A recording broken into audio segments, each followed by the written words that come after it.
¿Qué tal, muchachos? Bienvenidos sean a su clase de historia, porque en esta ocasión, conmigo el faraón, vamos a revisar cómo fue el fin de la Guerra de Independencia, cómo fue que finalmente se pacta el fin de esta guerra y nos separamos oficialmente de España. Cabe aclarar que, muchachos, les adelanto, no tuvo nada que ver el movimiento armado, no tuvieron nada que ver los esfuerzos de Hidalgo y de Morelos, aunque se aportaron un poco, y lo vamos a discutir más adelante con Pierrot. Y tenemos primero que comenzar hablando acerca de qué ocurrió verdaderamente. Recordemos que en el capítulo anterior observamos esta extraña alianza entre Guerrero e Iturbide que parecía pues como una especie de reconciliación entre los antiguos enemigos y que ahora se unirían para pelear por una causa. Sin embargo, vamos a revisar qué tanto hubo detrás de politiquería, por qué este intento y de quién es, pues para lograr el nacimiento de este nuevo país. Vamos a ver el siguiente clip y posteriormente iremos analizando con nuestros personajes. La conspiración de la Profesa, llamada así porque se fraguó justamente en el Templo de la Profesa de la Ciudad de México, se trató de reuniones secretas que fueron celebradas por los líderes en la Nueva España que apoyaban la monarquía absoluta del rey Fernando VII, que le confería el poder total sobre sus dominios, incluyendo, claro, el virreinato americano. Querían cerrarle el paso al crecimiento de la forma de gobierno basada en un régimen constitucional, pero que finalmente terminó dándole el impulso final que necesitaba la lucha por la independencia de México. Los antecedentes de la conspiración nos dan una idea de lo confusa y contradictoria que se puede volver la política debido a los intereses personales de los que tienen, pues, los supuestos ideales a favor de los pueblos y las libertades. Recordemos que esto se da en medio de la pelea por la independencia de México, que había comenzado con el Grito de Dolores en 1810. Todo esto comienza en el año 1814, cuando el rey Fernando VII y una mayoría de la Cámara de Diputados logran quitar la Constitución de Cádiz, que establecía una monarquía parlamentaria o bien el poder del rey compartido con un parlamento y un poder ejecutivo. Luego, Fernando VII restaura la monarquía absolutista. Esto fue muy bien visto y apoyado en Nueva España por el clero y la aristocracia, o sea, los sacerdotes y los ricos. Pero lo contrario ocurrió en 1820, cuando Rafael de Riego apoya la Constitución de Cádiz y obliga a Fernando VII a firmarla. Esto fue un terreno abonado para la conspiración. ¿Y en qué consistió esta conspiración? Bueno, pues se reunieron secretamente muchas personas influyentes del virreinato y miembros que estaban en contra de la llamada monarquía parlamentaria y apoyaban fervientemente la monarquía absolutista en manos de Fernando VII. El plan a discutir era cómo evitar a toda costa que se supiera en la Nueva España la noticia de la firma de la Constitución, para así mantener al virrey Ruiz de Apodaca como gobernante, y así todos los conspiradores pudieran mantener el poder y la posición que tenían, además de evitar que un parlamento y gobierno político controlaran y limitaran sus intereses en la Nueva España.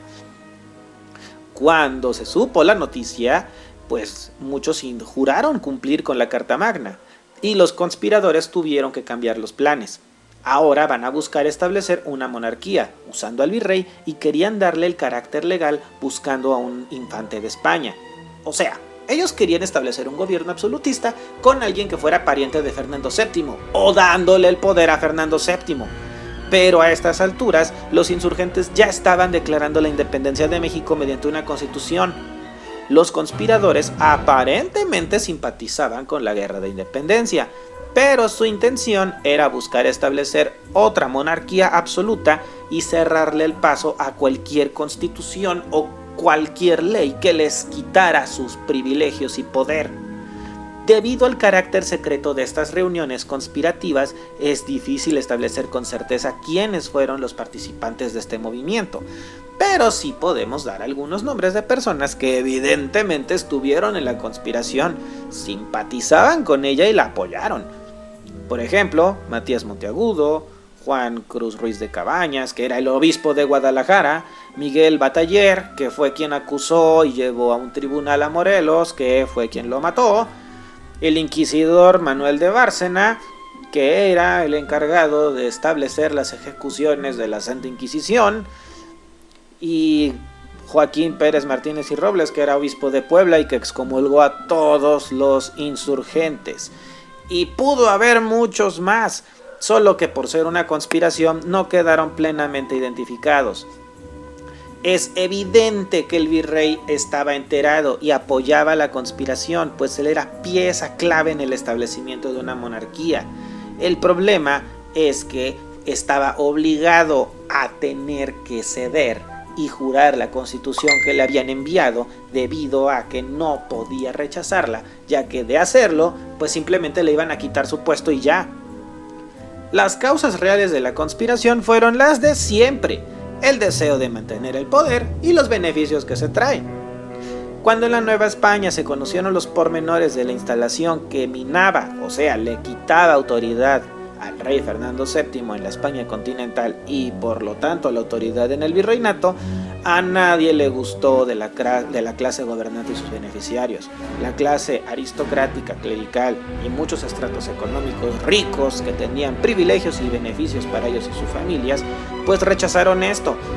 De allí que empezaran a armar un plan para que en Nueva España no se instalara un gobierno parlamentario donde el poder estaría controlado por un poder ejecutivo y un poder legislativo que limitara sus autoridades.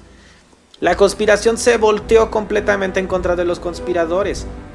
En un acto desesperado, designan a Agustín de Iturbide para que sirva de comandante en jefe para enfrentar a Vicente Guerrero, pero los enfrentamientos fueron perdidos por ellos y subestimaron el avance de la gesta histórica, de la gesta independentista. Finalmente, Iturbide termina uniendo fuerzas con Vicente Guerrero, y entonces él sirve de lazo para poder, por un lado, calmar a Vicente Guerrero, lograr la paz, y por el otro seguir protegiendo los privilegios de los ricos que le habían encargado precisamente de vencer a Guerrero. Uniendo a estas dos facciones de alguna manera, es como él decide tomar el poder y establecer un imperio que primero fue ofrecido a Fernando VII.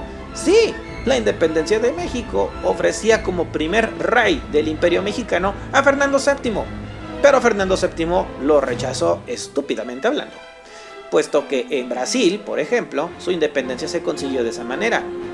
Solamente separaron sus asuntos y poderes de Estado y le dieron el reinado de Brasil al rey de Portugal, que por cierto lo tomó, y tuvieron relaciones internacionales muy estrechas. De igual manera se intentó hacer lo mismo en otros lados, pero no se pudo. Fernando VII finalmente perdió la cabeza, decidió rechazar la corona mexicana, y al no haber ninguna persona que quisiera, pues según ellos, gobernar en nombre de España, y puesto que precisamente las personas que conformaban la Junta Constitutiva eran personas allegadas o amigos de Iturbide, adivinen a quién le ofrecieron la corona. Sí, a Agustín de Iturbide. Y Agustín de Iturbide se convierte en nuestro primer emperador. ¿Pero qué ocurrió en ese gobierno? ¿Cómo nos fue como imperio? Eso lo veremos en siguientes clases. Pero por lo mientras nos quedamos con esta imagen del oportunista mayor de la historia, convirtiéndose en el primer emperador del Imperio Mexicano. Como pudieron darse cuenta, no hubo ninguna especie de carácter nacionalista en medio de esto. Fue más bien una especie de pacto de gente poderosa para poder salvaguardar sus bienes, sus privilegios y todo lo que según ellos habían conquistado. También era una especie de protección entre el clero y el ejército que existía en aquel entonces. Y utilizando esos trucos es donde entra Agustín de Iturbide. Pero ¿por qué iniciar siendo un imperio? ¿Cuál fue la apuesta de esta gente? ¿Y a qué se deberá esta situación del imperio como una nueva forma de gobierno? ¿O cuál es esa forma de gobierno que implica tener un imperio? Lo vamos a ver observando primero la definición que nos va a traer Ultraman. Así es que vamos a verlo.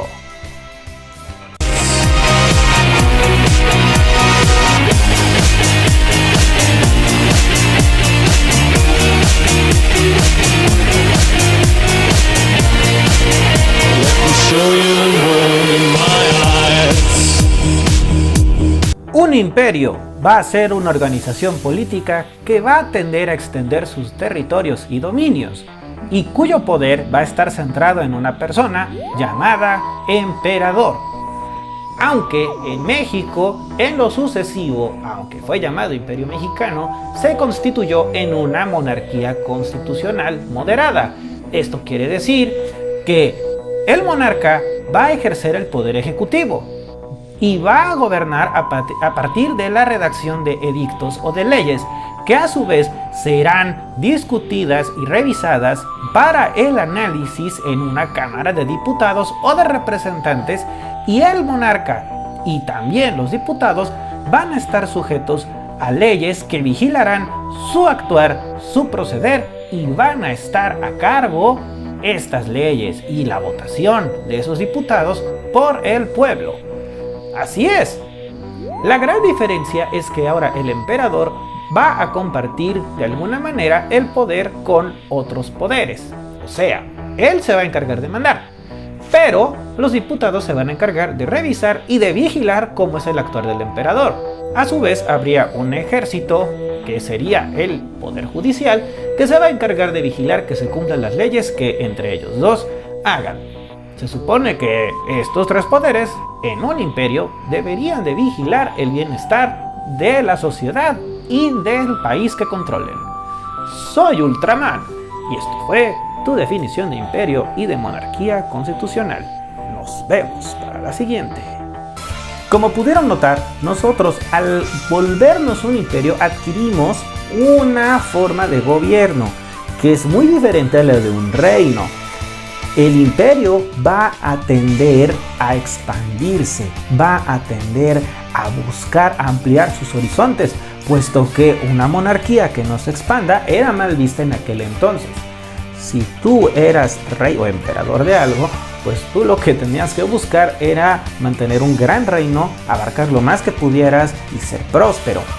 Ahora, hay una cuestión aquí que aclarar.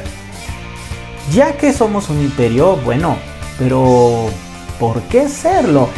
Y si vamos a observar qué ocurría con los tratados de Córdoba y qué decía el acta de independencia, lo vamos a revisar con nuestro amigo Pierrot, que nos dirá qué es lo que decían y cuáles eran las intenciones de quienes redactaron estos documentos y qué ofrecían. Porque finalmente formar una nación no es como poner un negocio o formar un grupo musical. Estás hablando de que vas a tener ahora un grupo de personas que viven en un lugar muy amplio, porque recordemos que la Nueva España era un lugar bastante grande, ¿sí? Pues ahora todo esto de golpe va a ser un país unido. Y si observamos cómo era este país que se recién formó primero, como el Imperio Mexicano, y lo que tenemos hoy, pues hay una gran diferencia. Y vamos a ver cómo fue que se secciona este país poco a poco. Así es que vamos con Pierrot y pongamos mucha atención a los puntos que nos va a explicar.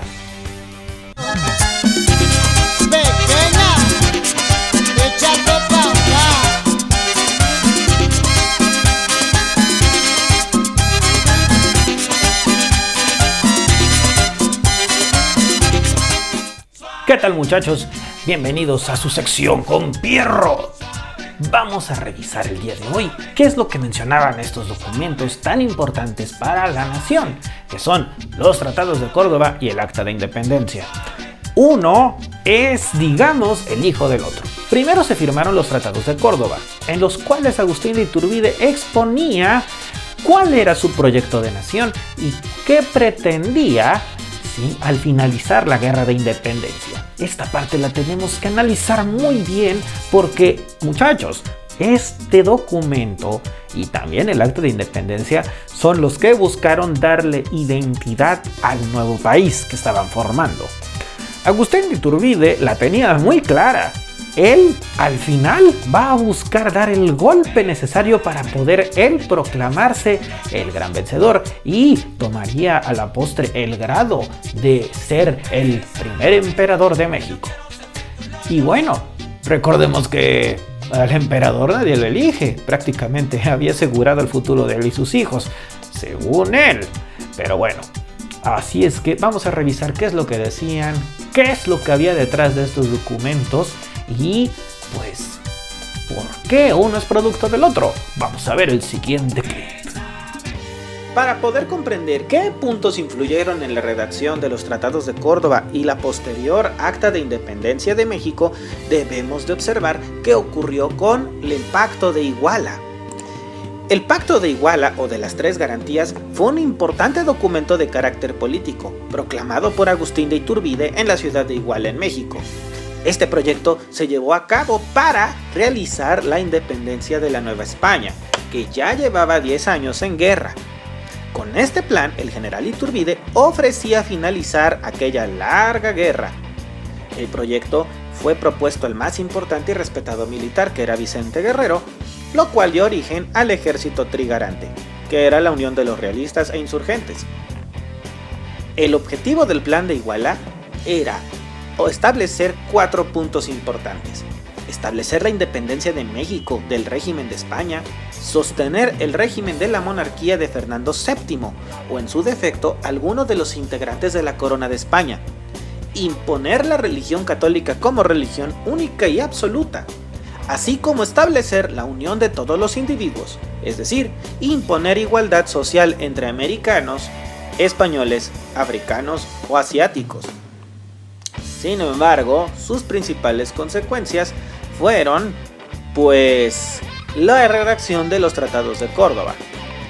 En los Tratados de Córdoba se inició un proceso en el cual buscaron establecer una independencia de dicho país y establecer puntos importantes en los cuales se habría de establecer una nueva política. En primer lugar, se iba a reconocer a México como un estado independiente y soberano que llevaría el nombre de Imperio Mexicano. Se establecería un gobierno de orden monárquico constitucional, o sea, con un jefe del poder ejecutivo y una asamblea o parlamento que gobierne el poder legislativo. Habría un gobierno provisional para organizar el poder ejecutivo y cumplir con el papel del emperador hasta definirse quién ocuparía el cargo.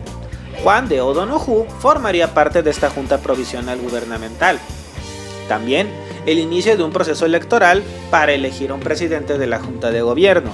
Ojo, esta Junta de Gobierno o proceso electoral no iban a estar los ciudadanos, sino simplemente aquellos que representaban las provincias más acaudaladas.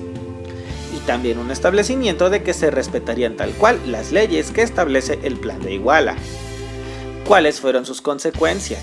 Pues que si bien el reconocimiento de México como país independiente fue rechazado por España, Agustín de Iturbide, aún con todo, realizó la entrada a la Ciudad de México al mando del ejército trigarante, sin ningún tipo de resistencia. Asimismo, se crearon diversos partidos políticos en apoyo al general Iturbide y a la ideología liberal y federalista, que generaron mucha inestabilidad política, y esto fue introducido a partir de las logias masónicas, las cuales veremos mucho más adelante. Asimismo, también esto significó el asentamiento de las bases religiosas y la igualdad de todas las clases sociales en México. Y finalmente, se redacta y proclama el Acta de Independencia de México, el 28 de septiembre de 1821. Ahora, revisando el Acta de Independencia, ocurren aquí cosas muy curiosas. Para empezar, en otros países, los autores de la Declaración de Independencia son recordados como padres de la patria. Pero en México, las personas que firmaron, o bien las personas que pusieron sus nombres en este documento, muy poco se sabe de ellos. Aunque parezca extraño, algunos nacieron en España y otros son de América del Sur, o sea, de las ciudades de Caracas y Buenos Aires. La mayoría era de la Ciudad de México y casi todos eran personas letradas, es decir, que habían estudiado Derecho y formaban parte del Colegio de Abogados. No representaban a las provincias del país ni fueron electos, sino que el mismísimo Agustín de Iturbide los designó y, por supuesto, pues eran gente de su confianza, seleccionados para que representaran, según él, a la iglesia, el ejército, los mineros, los terratenientes, los comerciantes y, pues sí, a los abogados. Poco después, cuando se discutía la formación del primer Congreso Constituyente, Iturbide insistió en que la mejor manera de elegir representantes de la nación era por ocupación y no por el número de personas que habitaban en cada distrito o provincia. Por esto, la Junta Provisional Gubernativa que elaboró el Acta de Independencia estaba integrada por personas que representaban, desde el punto de vista de quien las eligió, Iturbide, las principales ramas que generaban la riqueza de México, además de los eclesiásticos, o sea, los sacerdotes, y los letrados, o sea, los abogados, por sus conocimientos. Se trató de una forma de representación demasiado discutible y muy arbitraria.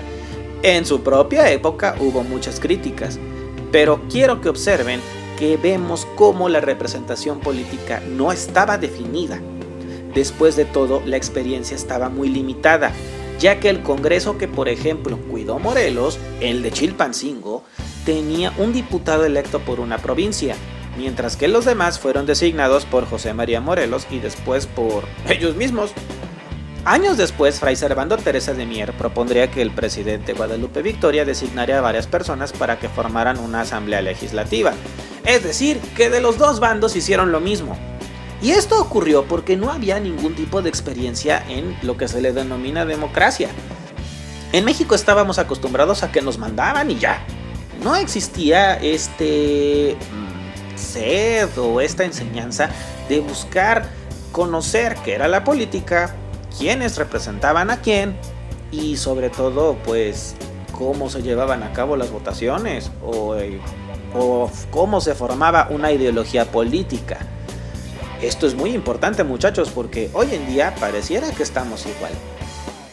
Aunque en defensa de los de aquella época diré que el principal problema es que no había una educación como ahora.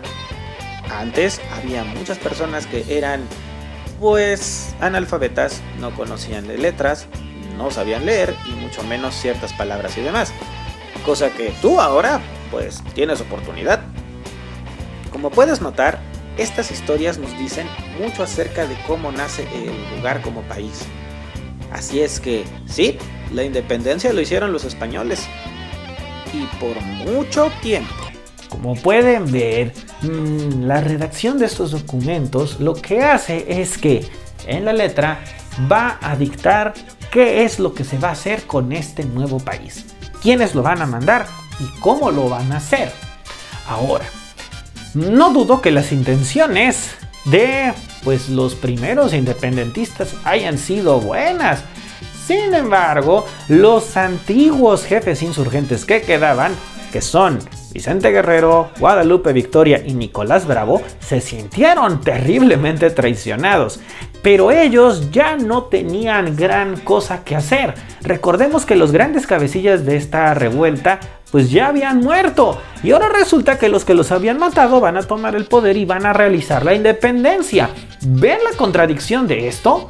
Ahora, ellos no estaban buscando una igualdad, o sea, que no existiera esta diferencia entre castas. Al contrario, buscaban proteger todos esos cúmulos de poder. Porque de que la Constitución de Cádiz se pusiera aquí, imagínate, tendrían que estar al igual que pues prácticamente todos los ciudadanos, puesto que ya no habría esclavos. También no tendrían ciertas preferencias por encima de los nacidos de aquí. Y ojo que Agustín de Iturbide era un criollo de aquí y no estaba muy de acuerdo con ciertas prácticas. Sin embargo, observemos que esta élite política rica, ¿sí?, fue el que lo elige para poder terminar la rebelión con Guerrero. Y él, viendo cómo estaba el escenario, decidió aprovechar esta abertura que le dieron para poder tomar el poder para sí mismo y de paso terminar con esta guerra que ya tenía la gente cansada. También cabe aclarar que le intentó dar una primera identidad al país y tenemos a nuestra primera bandera, que, por cierto, fue su día. Ahora, vale la pena revisar qué ocurrió después, y esto lo vamos a ver en la siguiente clase con el faraón, y pues claro que estaré yo, ¿sí? Porque el imperio nada más duró un año.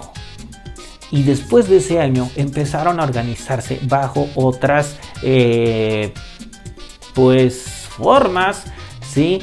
Y ojo, la república no nada más consistió en decir, bueno, ahora somos república y vamos a gobernar por voto popular y directo. No, porque aún dentro de la cuestión republicana existen ciertos caminos que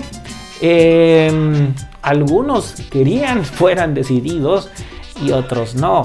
También otra cosa bien interesante aquí es que los de la Iglesia Católica no querían perder sus privilegios, y el golpe más duro era que iba a estar prohibida, o sea, iban a terminar con la Inquisición.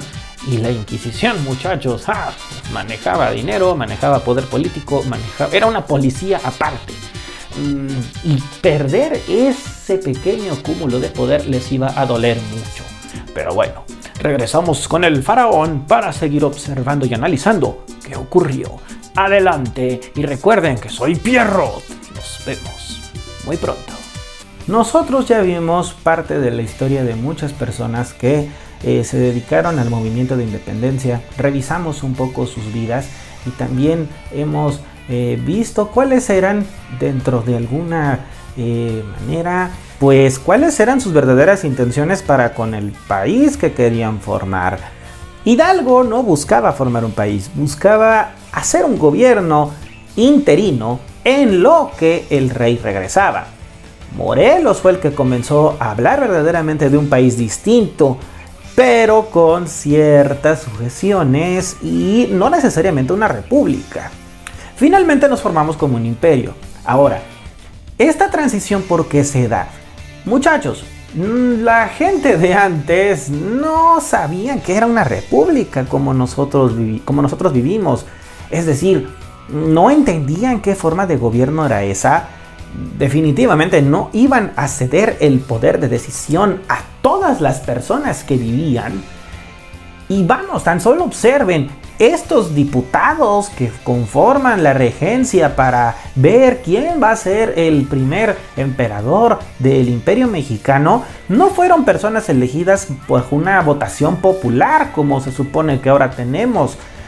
Ellos, por ser acaudalados, tener bienes, ser personas ricas de cierta región, se adjudicaron el poder de decidir por sus lugares de origen y votar pues esta nueva forma de gobierno. Bueno, nueva entre comillas, porque la gente estaba acostumbrada a una monarquía. La gente pues decía, ok, ya no vamos a pertenecer a España, vamos a formar nuestro propio reino. No dijeron una república. La república como tal vino hasta después. Y vino porque lo que querían era restarle poder a estos ricos que pues pidieron la monarquía como tal. Un punto muy interesante aquí es que el primer emperador o la primera persona a la que le ofrecen el trono de México pues fue a Fernando VII, el que era el rey de España. ¿Por qué ofrecérselo a él?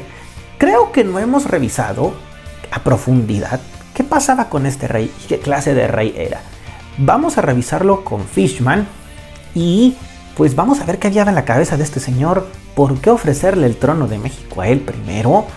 Y también qué tanto conllevaba ser un rey de esa categoría. También vamos a revisar con el propio Fishman qué ocurría con el nuevo encargado, porque ya no era virrey debido a la Constitución de Cádiz, Juan de O'Donoghue, que fue el que firmó finalmente los tratados de independencia, y junto con Agustín de Iturbide, y se supone que Vicente Guerrero, pues formó el país. Vamos con Fishman y observemos.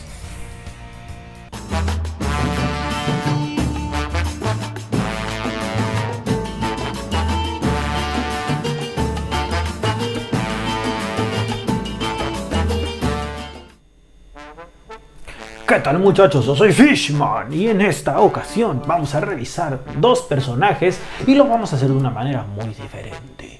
Vamos a revisar pues al virrey o encargado del gobierno de la Nueva España o el encargado de parte del rey Fernando VII. En esta esquina al gran Juan de O'Donoghue y de este otro lado a Fernando VII. ¿Qué hay con estos dos hombres? qué es lo que verdaderamente aportan y sobre todo, cuáles son sus semejanzas y diferencias y qué fue lo que influyó en ellos para que las cosas ocurrieran como tal. Y quiero que pongan mucha atención. Fernando VII es tenido por el peor rey de la historia de España por su carácter y su incapacidad para afrontar las situaciones que vivió el país. ¿Qué clase de persona era? Bueno, pues en círculos muy reducidos se tenía conocimiento de que hizo muchas tonterías durante su cautiverio, los mismos días en que los madrileños se levantaban para pelear en contra de los franceses. Su renuncia al trono era considerado una consecuencia por las amenazas de Napoleón Bonaparte. Tampoco eran del dominio público las felicitaciones que dedicaba el emperador por sus éxitos militares durante la Guerra de Independencia. Sí, Fernando VII admiraba a Napoleón Bonaparte, que le había quitado el trono. Después de la contienda y que los españoles, o sea, sus súbditos, expulsaran a los franceses, fue recibido con muchas multitudes y muy pocos sabían ni entendían lo que había pasado con él. Le llamaban el deseado, pues su recibimiento fue apoteósico. Durante la Guerra de Independencia de los españoles, para pelear contra los franceses, fue extrañado y siguió pues siendo defendido su trono. Los españoles se habían enfrentado mano a mano contra los ejércitos de Napoleón y rechazado a José Bonaparte. Sin embargo, la biografía de este hombre nos dice que fue incapaz de hacer frente a las graves dificultades que planteaban las circunstancias históricas. Un ejemplo es no le supo comprar un ejército o un pedazo de ejército al zar de Rusia. La guerra contra los franceses había dejado a la Armada Española en una situación lamentable. Se necesitaban buques para transportar las tropas desde España para poder pelear aquí en Hispanoamérica. Sí, aquí en las guerras de independencia de México. A tal efecto, la camarilla próxima al rey se hizo cargo de comprarle a Rusia 8 barcos con la escandalosa suma de casi 70 millones de reales. Cuando los buques llegaron a Cádiz, se comprobó que la madera de los cascos estaba podrida y que no se encontraban en condiciones de viajar a América. En pocas palabras, el tipo no sabía comprar barcos y los que le vendieron estaban chafísimas. Este tipo de episodios se veían acompañados por una falta de interés de Fernando VII por los asuntos de Estado y muchas características raras en su personalidad. Fernando VII va a darnos dos caras, como un rey felón.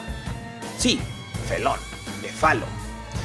Por un lado, decía que el sistema constitucional lo asumiría de manera franca y sincera, y por otro lado, atizaba los enfrentamientos entre las dos facciones que estaban peleando por definir cómo se habría de gobernar. Los liberalistas, que decían que el rey debía estar acompañado por una cámara de diputados que regulara su forma de gobernar, y por otro lado los absolutistas, que estaban conformes con el hecho de que el rey mandara solamente y sin ayuda de nadie.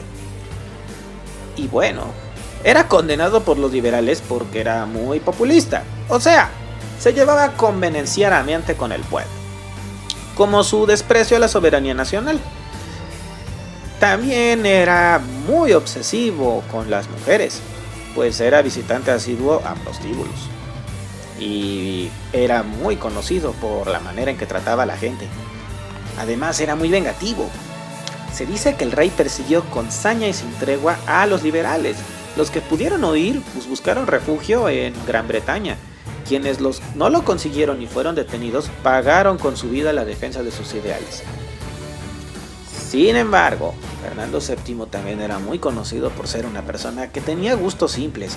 No le gustaba, por ejemplo, utilizar la espada y la armadura para poder pelear. Se divertía tejiendo chambritas. También era un tipo que no tenía un gusto delicado por la cocina, pues su plato favorito era el caldo de res cocido. Sí, así como lo oyen. Nada de salsas, nada de patos o de otra clase de manjares deliciosos de aquella época. También era muy conocido por ser una persona que no tenía ningún tipo de interés por la cultura, por el arte o por nada. Simplemente el tipo se dedicaba a medio vivir, a medio gobernar, y no tenía ningún tipo de interés en representar a su gente. Bueno, pues este rey fue el que le tocó a la Nueva España y por culpa de él, bueno, pues perdieron esta importante porción de reino. Ahora vamos a hablar acerca de Juan O'Donoghue, lo cual es una cara muy distinta. Juan de O'Donoghue era un militar y administrador colonial español. Es conocido como el último virrey de México. Sin embargo, esto es un dato erróneo, ya que él fue el último encargado del gobierno provisional y político de la Nueva España. Después de combatir en la Guerra de Independencia Española, sí, suena raro, pero ellos también se independizaron de los franceses. Y ser gobernador militar de Andalucía en 1820, se dirigió al territorio de la Nueva España para ejercer el cargo, para poder ejercer la Constitución española de Cádiz. Llegó a Veracruz en julio de 1821 y pronto percibió que los insurgentes, quienes habían quitado al virrey anterior, Ruiz Apodaca, tras proclamar 5 meses antes el Plan de Iguala, dominaban casi todo el territorio, comandados los independentistas por Agustín de Iturbide. Después de ser convencido, decidió firmar con este el Tratado de Córdoba, por el cual se reconocía la independencia de México. Juan de O'Donoghue entregó el gobierno de Nueva España a Iturbide, rompiendo con ello los vínculos que unían a México con España. Antes de dimitir, hizo reconocer su autoridad ante el virrey usurpador Francisco Novella y entró en la Ciudad de México el 26 de septiembre, para ponerla un día más tarde a disposición de Iturbide. Posteriormente se adhiere al movimiento libertador y participó en la junta que redactó el Acta de Independencia Mexicana. Y curiosamente falleció muy poco después en la Ciudad de México. Algunos consideran que el movimiento de que haya muerto tan pronto haya firmado el Tratado de Independencia puede deberse a un envenenamiento. Sin embargo, este hombre fue sensato al decidir que no había nada más que pelear y pues que prácticamente la colonia estaba perdida. El reino necesitaba otra clase de paz y otra clase de organización política. Era conocido por ser una persona bastante apacible y muy leído y letrado. Por eso, en cuanto Iturbide le platicó de sus planes, los comprendió a fondo y decidió apoyarlo. Estas son las historias de Juan de O'Donoghue y de Fernando VII. El conocer el carácter de estas personas y ciertas decisiones que tomaron como la de este señor, pues nos hace imaginarnos el por qué le fue como le fue.